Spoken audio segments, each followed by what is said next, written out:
April 1946. The Arizona desert shimmered in the heat, its air still and heavy, the horizon stretching into endless sand and sky. Inside the small administrative building of Camp Florence, sunlight streamed through dusty windows, laying golden stripes across the desk where Captain Ruth Morrison sat.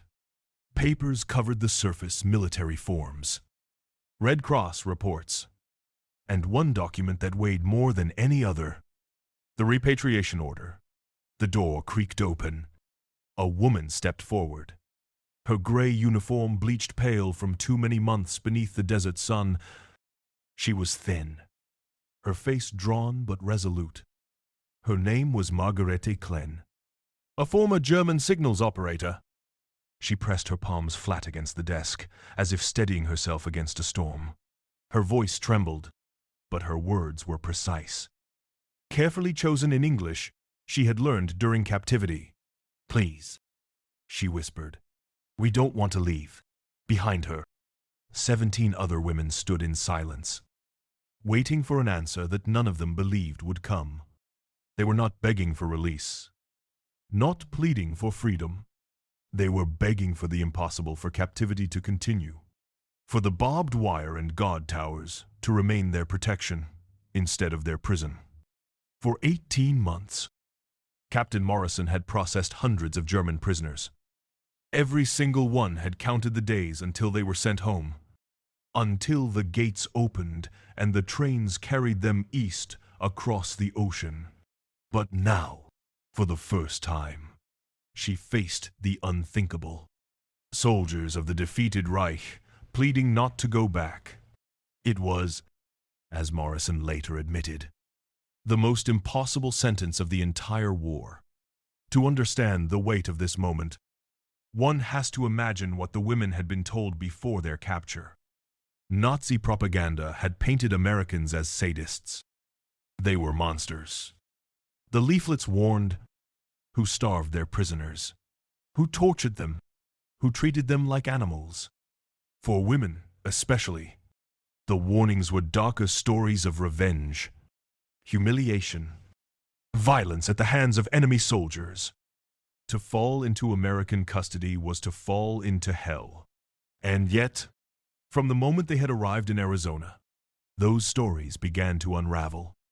The first shock came in the form of food, real food, more plentiful than any they had seen in years. Bread without sawdust, coffee that smelled like coffee, hot oatmeal with sugar on top. These weren't the rations of a people bent on revenge. They were the meals of a nation that, even in wartime, still had abundance to spare. The second shock came with pay. 3 days after arrival, Captain Morrison herself had handed each of them a slip of paper worth 80 cents a day for laundry work. Geneva Convention, Morrison explained, her tone matter of fact, as if international law truly mattered in a world still burning from war. For women who had spent years reduced to numbers, to uniforms, to faceless cogs in a war machine, that slip of paper was more than money. It was recognition that they were still human beings with rights. The third shock was their names. Not shouted, not spat, not replaced with prisoner numbers. Morrison had stumbled over pronunciations, then asked them to repeat, carefully writing down each syllable until she got it right. For Margaret, who had gone years without hearing her name spoken with kindness. That moment was as transformative as any feast. For the first time since 1943, she had slept without nightmares. Now, all of that hung by a thread. The desert sun lit the repatriation order like a cruel spotlight. According to the War Department, the women were to be sent back by May 15th, transported by train to the port of Bremerhaven, and then released into a country that no longer existed as they remembered it. Morrison had tried to soften the blow with 3 letters.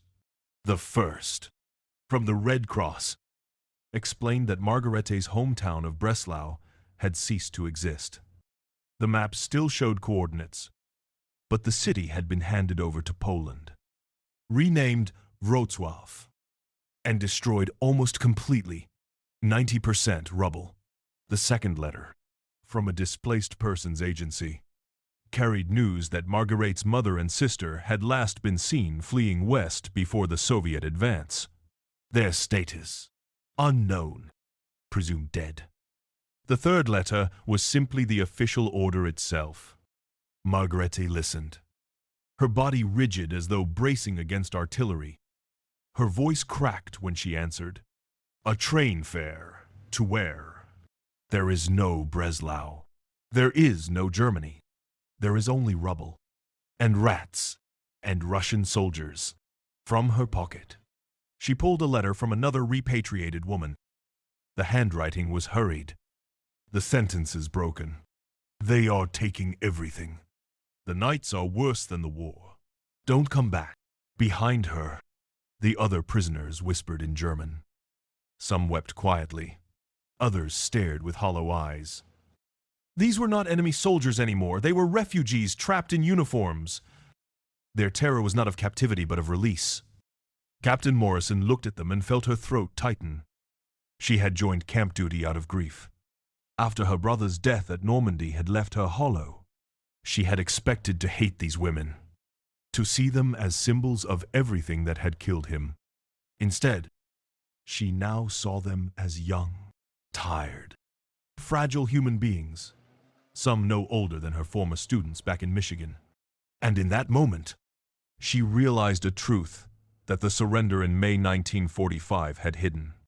The war was not over. It was still grinding people down. Not with bullets and bombs, but with orders and papers. One repatriation at a time. The room was silent, but for the hum of the desert heat. Marguerite's knees nearly gave out. She clutched the desk, suspended between safety and destruction. The Arizona sun streamed through the window. Indifferent. Outside, the camp looked calm, almost serene. Inside, everything hung in the balance of what would happen next. Ruth Morrison set the papers down with deliberate care. She looked into Marguerite's eyes, and then at the women waiting behind her, their faces pale, their hands clenched, their futures narrowing to nothing. "I need to make a phone call," Morrison said quietly. For the briefest moment, Marguerite allowed herself to breathe. What happened inside that sunlit office at Camp Florence was not just a plea for mercy. It was a collision of two worlds. The idealism of American law against the wreckage of a Europe that had collapsed into chaos. It was a moment where the rules of war said, "Send them home." But reality said home no longer exists. This was not just a story of 18 women.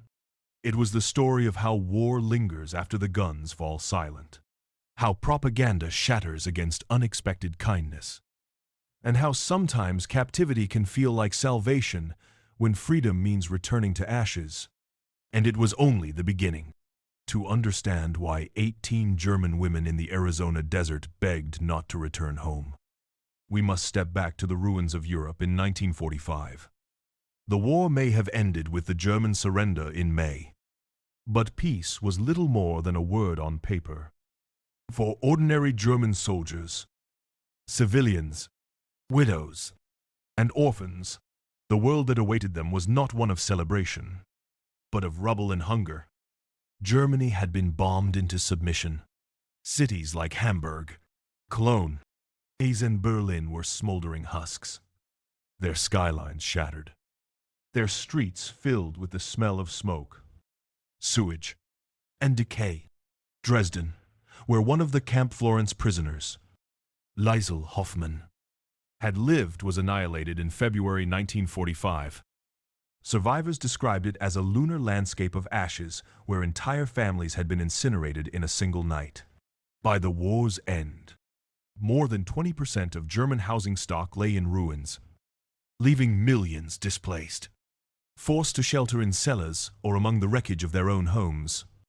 But physical destruction was only part of the story. The social fabric of the Reich had collapsed just as completely. Families were scattered by death or displacement. Millions of women and children fled westward. driven ahead of the Soviet advance.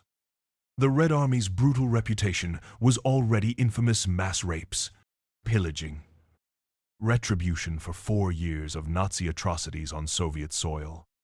In the Soviet-occupied zone of Germany, violence was so common that survivors later recalled a single the grim rule: no woman went outside alone after dark.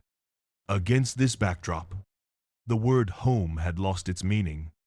For people like Margaretti, whose city no longer existed on German maps, repatriation meant not reunion, but exile into a wasteland.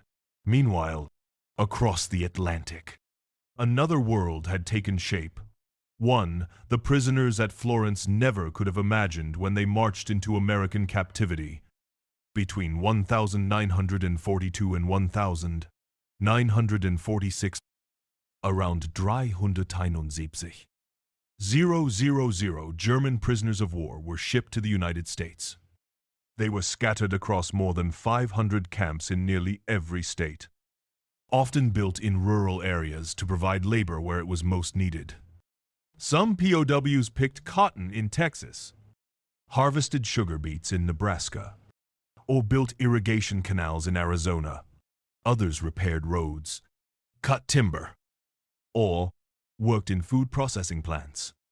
The irony was not lost on many of them. Even as Germany starved, they were helping harvest the breadbasket of America. The women, however, were a rarity. Most German POWs were men, captured in North Africa, Italy, or Normandy. But a small number of women auxiliaries from the Wehrmacht's Helferinnen Corps also ended up behind American barbed wire. They were nurses, typists, telephone operators, meteorologists, clerks. The Nazi regime had pressed them into service in supporting roles. By war's end, their workstations had become just as dangerous as frontline trenches. A signals operator in Breslau might endure the same artillery barrages as a soldier in uniform. In the propaganda they had absorbed for years, Americans were painted as merciless. They expected starvation rations, beatings, slave labor, perhaps even firing squads. Instead, the Geneva Convention was enforced with surprising rigor. The U.S. military had calculated that treating prisoners well was not only morally correct but strategically smart. If German POWs survived and spread word of fair treatment, American soldiers captured abroad might receive reciprocal care. And so, inside those barbed wire fences, many Germans experienced something profoundly unsettling: decency. At Camp Florence, that decency had taken on its own rhythm. The women were not forced to hard labor, but were assigned to laundry, kitchens, or clerical work. They were paid wages small by American standards, but unimaginable luxury compared to the collapse back home. They had clean beds, access to showers, and meals that met nutritional standards set by the Red Cross. Prison life even developed its own peculiar culture. Camps often contained libraries, classrooms, and theaters. In some, prisoners staged elaborate plays or built makeshift orchestras from donated instruments. Sports fields hosted soccer matches that drew crowds of both prisoners and guards. Camp Florence was no exception. By the spring of 1946, it had a garden, a small clinic run by the prisoners themselves, and evenings when German folk songs drifted over the desert air. For the U.S. Army, this wasn't charity. It was policy. By allowing prisoners to recreate small versions of civilian life, the Americans hoped to re-educate them not through lectures about democracy, but through lived experience. If a German woman received a paycheck for laundry work, if she read American newspapers in the camp library, if she debated politics with her fellow prisoners, she might begin to see herself not as a cog in Hitler's machine, but as an individual in a system that valued rights and dignity. And for many, it worked. Years later, former POWs recalled these camps not as prisons but as turning points. Some described them as the first time they had truly encountered democracy, not as abstract slogans, but as something woven into daily interactions. A guard who said, "Please," an officer who remembered their name, a paycheck that recognized their labor. The contrast with Germany's ruins could not have been starker. Inside the wire, they had order, food, even laughter.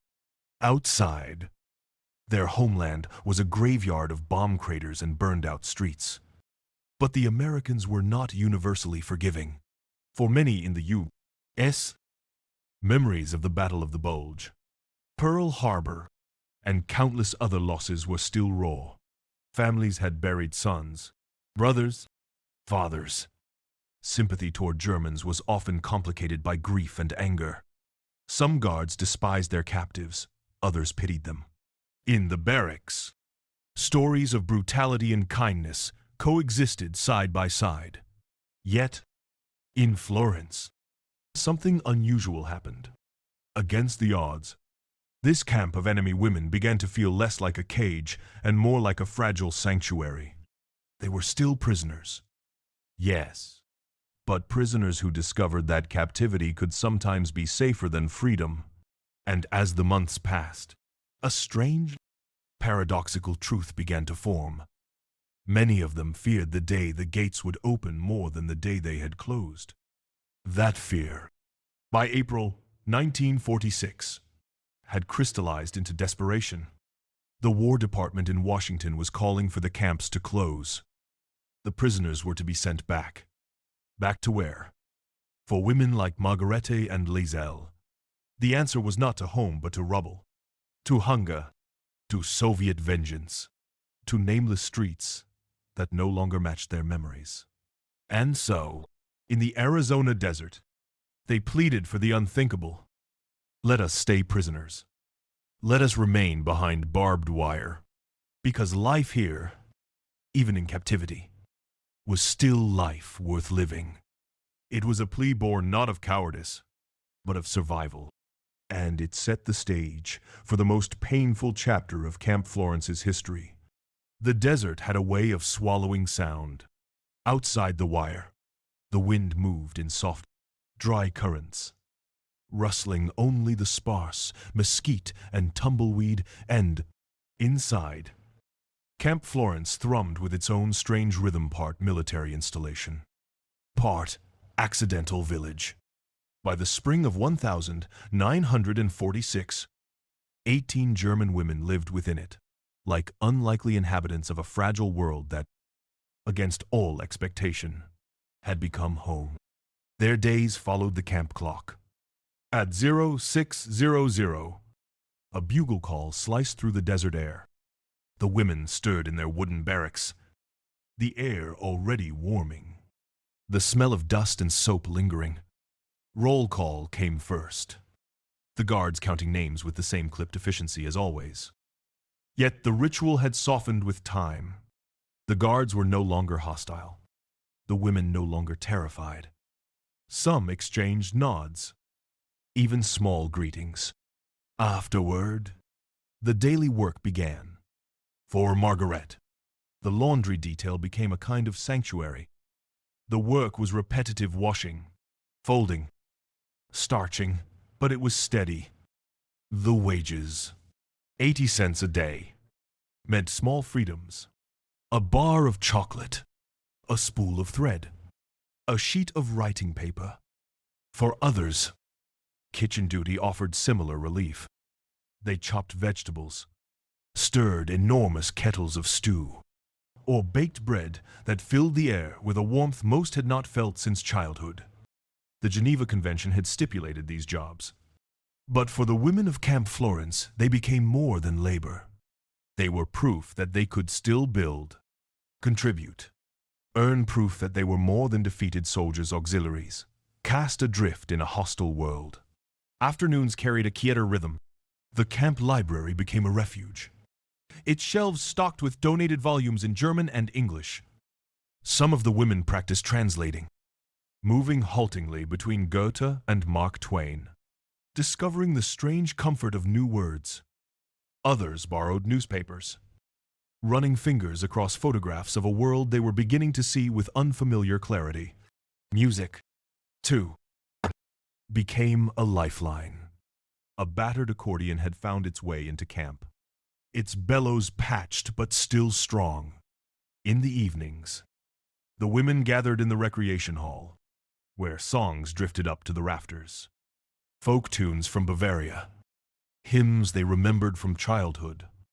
Sometimes an American guard lingered by the door, listening quietly, saying nothing, and always there was conversation. In the barracks at night, bunks became confessionals. Some spoke of childhood homes swallowed by firebombs, of brothers killed on the Eastern Front, of mothers whose last letters had come years before. Others spoke of the surreal experience of kindness from the very people they had been taught to fear. They debated politics, futures, even the possibility of returning to a Germany they no longer recognized. For Ruth Morrison, watching from her post as camp administrator, it was both ordinary and extraordinary. She had expected discipline problems, perhaps hostility or resistance. Instead, she witnessed something subtler. Young women slowly unlearning the rigid fear drilled into them by propaganda, gradually allowing themselves to believe that a guard could hand them wages, that an officer could remember their names, that captivity could contain dignity. The desert itself shaped this fragile sanctuary. Days were blistering, with heat waves rising from the sand until the horizon wavered. Nights dropped sharply, the sky spilling over with more stars than most of the women had ever seen in their lives. The isolation was both oppressive and protective. There was nowhere to run, but also nothing to fear beyond the wire. Unlike the rubble of Europe, Camp Florence had order. Meals arrived on time. Work was steady, and there were no soldiers banging down doors in the night. Here, the war felt distant, like a nightmare receding into the past. The women clung to that distance, knowing that the gates would not keep it at bay forever. Some of the women even began to imagine small futures, though they never spoke of them too loudly. One sketched dress patterns in the margins of old newspapers. Another collected English phrases in a notebook, practicing under her breath. A few whispered about America itself, what it might mean to live in such a place, though they knew the thought was dangerous, perhaps even treasonous in the eyes of their homeland. But with every passing week, the looming reality grew heavier. Notices posted on the bulletin board announced departure schedules.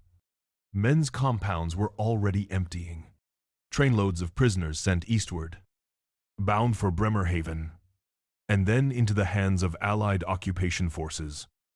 The women of Camp Florence watched those trains leave, watched the dust settle on the tracks, and felt dread hollow their stomachs. Each departure felt like a countdown. By late April, desperation had begun to seep into daily life.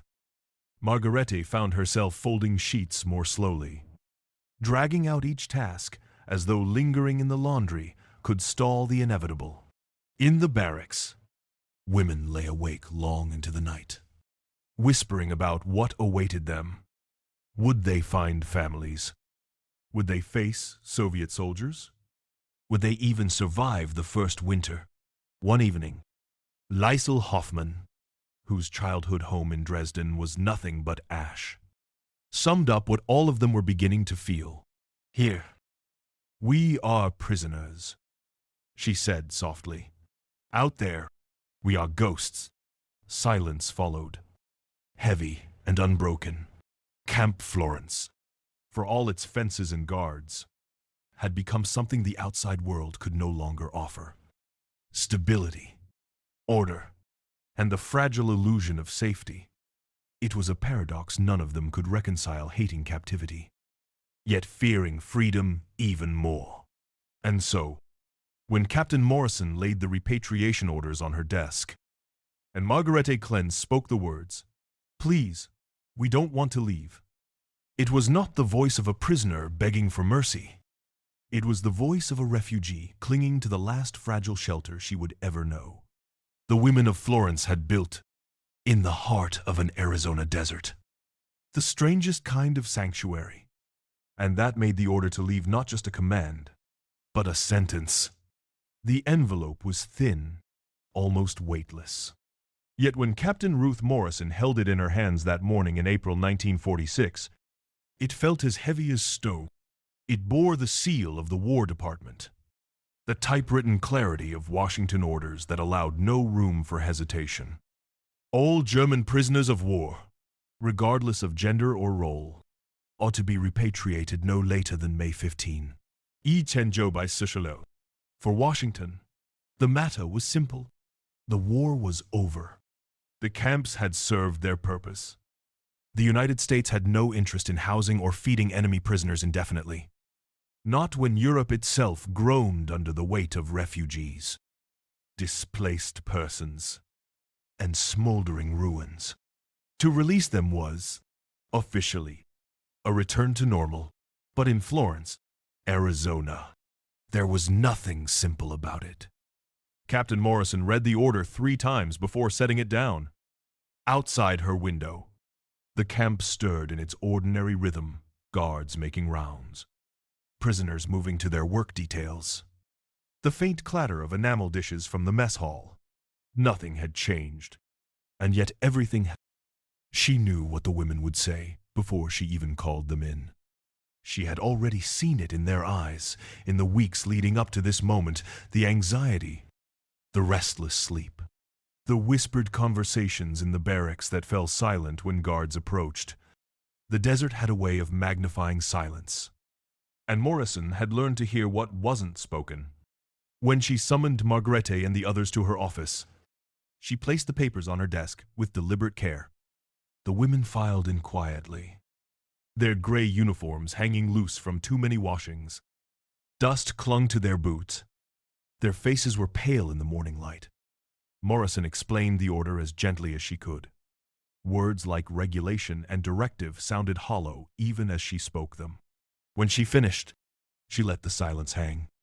It was Margarete who broke it. Her voice was low, almost hoarse. "Captain, we cannot go back." Morrison glanced at her, at the way Margarete's fingers gripped the desk, knuckles whitening. She thought of the letter Margarete had shown her weeks earlier, the one scrawled by a repatriated woman. "The nights are worse than the war. Don't come back." Now the others joined in. One spoke of Dresden. "There is nothing left. Only blackened stones." Another of Breslau. "The city is Polish now. My family is gone." Still another of Soviet soldiers. "They take everything. They don't stop." The voices rose, not in defiance, but in a collective, desperate plea. "Please, not yet. Let us stay, even if it is as prisoners." The irony was unbearable. Soldiers spent months counting the days until release. Yet here were 18 women begging not for freedom, but for captivity. Morrison felt her throat tighten. She had buried a brother at Normandy, had sworn she would never pity the enemy.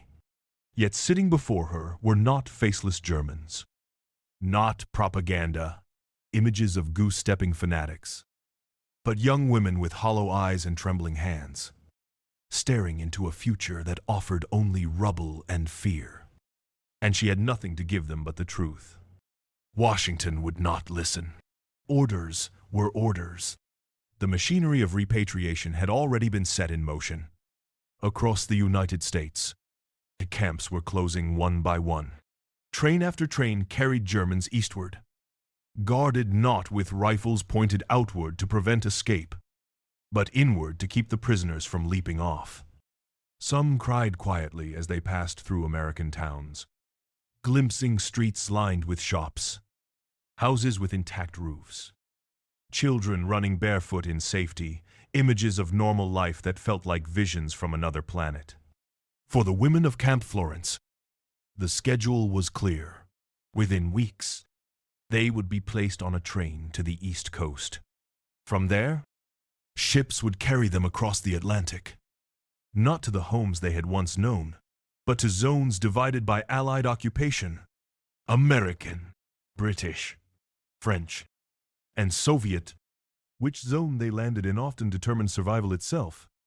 The Geneva Convention promised humane repatriation, but treaties meant little in a land where entire cities had disappeared. To return to Germany in 1946 was to step into a wilderness of ash. Morrison tried to stall. She filed requests for delay, citing the women's unusual circumstances. She drafted reports noting that some had no traceable families, no remaining homes, no destinations to receive them. She argued, in carefully measured language, that immediate return might amount to abandonment. The responses came back cold, bureaucratic. All prisoners must be processed. Exceptions are not authorized. The message was unmistakable. The United States could not afford compassion. In the barracks, the women clung to each day as if it might be the last. They folded laundry more slowly, lingered over meals, sang their songs with voices thick from unshed tears. Evenings grew heavier, silence broken by sudden bursts of weeping. Margarete began writing letters she knew would never reach anyone, letters addressed to a mother and sister who might no longer exist. Others did the same, scrawling words onto scraps of paper, as if to anchor themselves to something beyond the barbed wire. And all the while, the desert carried on indifferent. The sun rose hot. The nights fell cold. The wind rattled across the sand. The world outside the wire remained stable, even serene, while their own world shrank toward the moment when the gates would open. On her final night before departure, Laisel Hoffman walked the perimeter of the compound, staring out at the vast, star-poured sky. She pressed her palm against the barbed wire, the metal cool against her skin. Inside the fence, she was a prisoner. Outside it, she was nothing. When dawn came, the trucks waited by the gate. The women climbed aboard with the quiet resignation of people marching not to freedom, but to exile. Some carried only small bundles. Some carried nothing at all. Morrison stood by as they boarded, her cap pulled low, her face unreadable. When Margarete passed her, she paused. For a moment, she tried to speak, then faltered. Finally, in a whisper, "Thank you, Captain, for letting us be human again." Then she climbed into the truck. The gates opened, and just like that, the strange sanctuary of Camp Florence emptied into history. The orders had been obeyed, the bureaucracy satisfied, the war's loose ends tied up neatly on paper. But for 18 women, release was not liberation. It was the beginning of another kind of captivity, one with no fences, no guards, and no certainty of survival. For Morrison, it was the cruelest truth of all. Sometimes, following the rules of peace could feel more brutal than the rules of war. The trucks carried them away at dawn, leaving behind nothing but dust drifting in the desert air. Within hours, the compound at Camp Florence felt emptier, quieter, as though the very walls missed the presence of the 18 women who had once given it rhythm. Their bunks lay stripped, their laundry folded neatly one last time. The barracks were silent. Only the desert wind moved through the empty space where voices had once gathered in whispered fear and fragile hope. From Florence, the women were transported eastward in stages, trucks to the rail lines, trains clattering through the American heartland, ships waiting at the Atlantic ports. Along the way, they glimpsed fleeting scenes of a country untouched by war farms, unscorched, factories humming, children running to school with satchels swinging at their sides. It was America at peace, the mirror opposite of the ruins awaiting them. Some of the women later recalled that journey as the cruelest memory of all. Not the hunger or uncertainty that lay ahead, but the knowledge that they were leaving a place where life had felt possible. However, briefly, behind barbed wire. The ship docked at Bremerhaven in late May 1946. The women stepped ashore into a Germany that was less a nation than a wound. Buildings lay gutted. Our streets still littered with rubble. The air acrid with the smell of smoke and sewage. Families huddled in makeshift shelters, scavenging coal from bombed-out houses, trading bread for soap, cigarettes for survival. For those from the Soviet-occupied zone, the future was harsher still. Stories of looting, sexual violence, and forced labor were no longer whispers, they were everyday reality. The Russians did not distinguish between soldiers, auxiliaries, or civilians. To them, all Germans were guilty. For a woman alone, carrying a prisoner's tag, survival often meant silence, invisibility, endurance. Margarete returned to find her fears confirmed. Breslau, her city, was gone. Its name struck from German maps. The streets she had once walked were now Wrocław, a Polish city, patrolled by foreign soldiers. Her mother and sister never appeared at the addresses she searched. Whether they had perished in the flight west or disappeared into Soviet camps, Margarete never learned.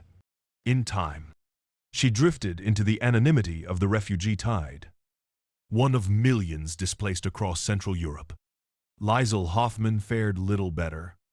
Dresden was still smoldering when she returned, its ruins filled with the sickly sweet smell of bodies long buried beneath the rubble.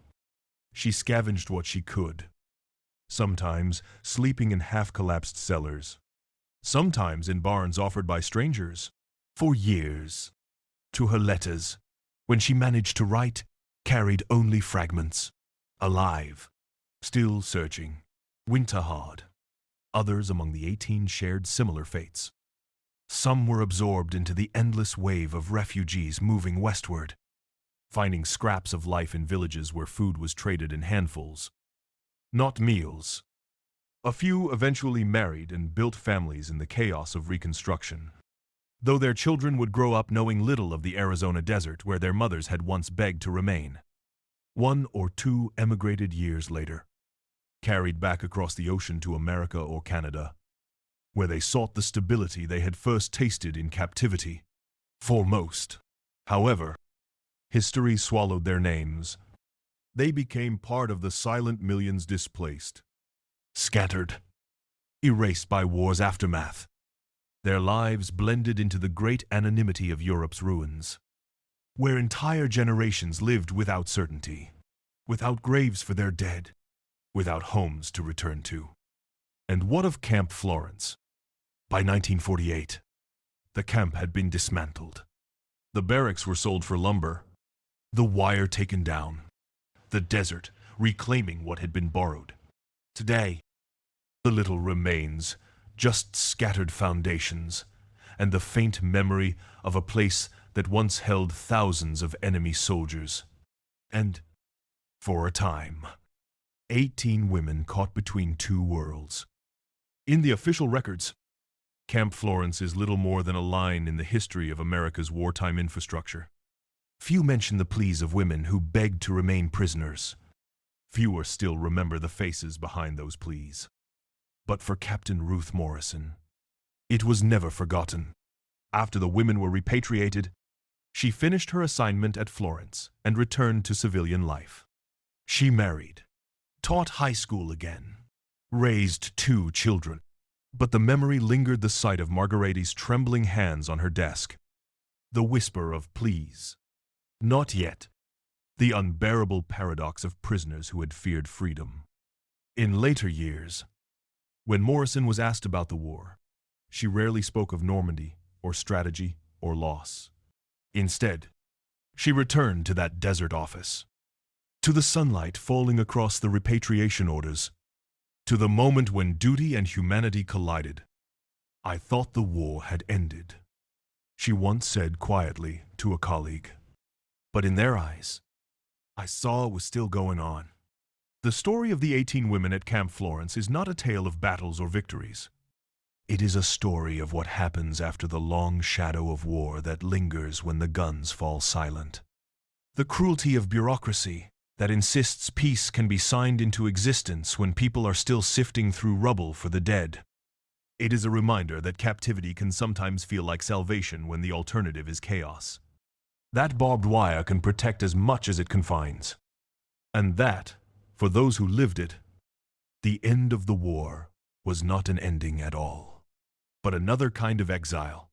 In the end, their sanctuary in the Arizona desert was brief, a fragile illusion carved out of dust and wire. Yet for 18 women, it was the last place where they felt safe, the last place where their names were remembered, the last place where their humanity was recognized before the storm of survival carried them away. And perhaps that is the cruelest truth of all, that sometimes history's most human moments vanish, not in explosions or battles, but in silence, in pleas unheard, in orders obeyed, in stories left untold.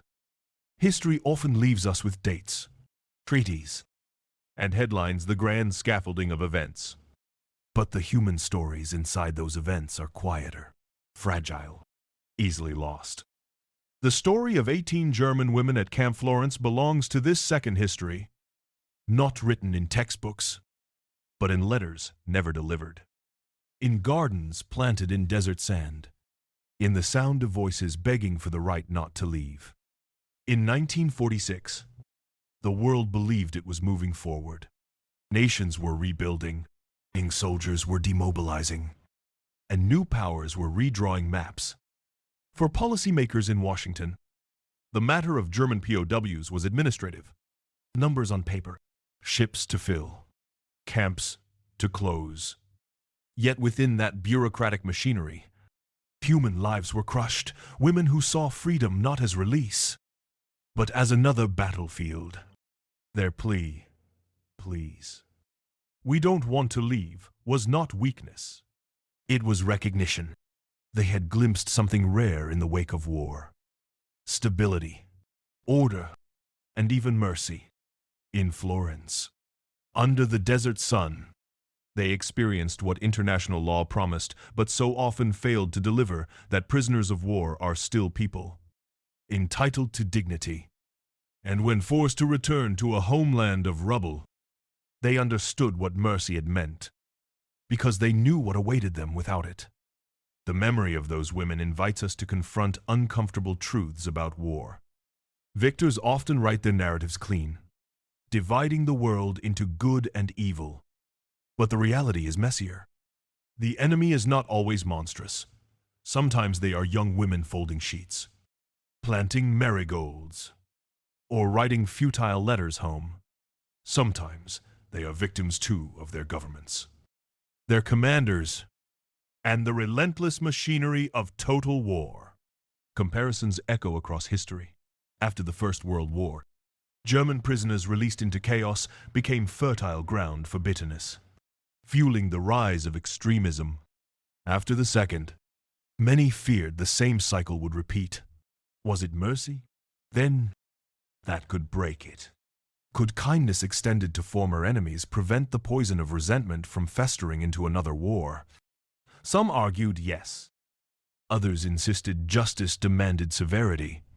But at Florence, for a fleeting season, the women lived proof that humanity could exist between enemies. That mercy was not weakness, but strength, the strength to see a person where ideology demanded only an adversary. And yet, their story nearly vanished. Few archives mention them. Their names, if recorded, are buried in military paperwork. Camp Florence itself has all but disappeared into desert dust. What remains are fragments, letters, recollections, the memories passed down by those who witnessed it firsthand. But in those fragments lies something essential, a lesson that wars do not truly end when treaties are signed, and that the lives caught in their wake deserve to be remembered. Perhaps that is the greatest legacy of Camp Florence. Not the barbed wire, not the orders, but the reminder that war does not erase our shared humanity. Even in the strangest of places, a prisoner of war camp in the Arizona desert, kindness could bloom. The women's garden is gone now. The tomatoes shriveled long ago. The marigolds turned to dust. But the act of planting, of insisting that beauty still mattered in a world of rubble, remains their testament. And their voices still echo, carried across time. Soft, but unyielding. Please. We don't want to leave. Not a plea for comfort. Not even for survival. But for something more enduring. A chance to remain in the one place where never docked. For a brief moment, enemies remembered that they were people.